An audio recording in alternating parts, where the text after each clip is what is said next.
સીતારામ યુવક મંડળ આણંદ આયોજિત શ્રી ભવ્ય દેવી ભાગવત સપ્તાહમાં ઉપસ્થિત રહી આશીર્વાદ પ્રાપ્ત કરવાનું સૌભાગ્ય પ્રાપ્ત થયું. ભાજપ બક્ષીપંચ મોરચો આણંદ જિલ્લાના પ્રમુખ કલ્પેશભાઈ વાઘેલા, પ્રજાપતિ સમાજ યુવા સંગઠન ગુજરાતના પ્રમુખ ગોપાલભાઈ પ્રજાપતિ, ગુજરાત પ્રભારી મફતલાલ પ્રજાપતિ અને પ્રદીપભાઈ દલવાડીનું ભવ્ય સ્વાગત સન્માન કરવામાં આવ્યું. સૌ આયોજકોનો દિલથી આભાર વ્યક્ત કર્યો હતો.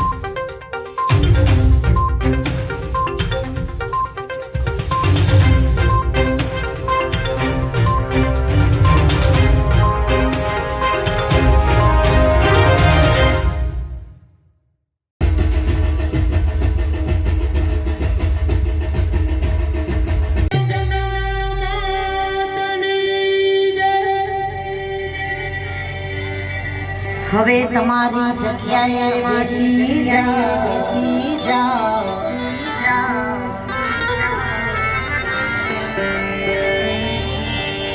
તમે ભાવે ભજી લો ભગવાન.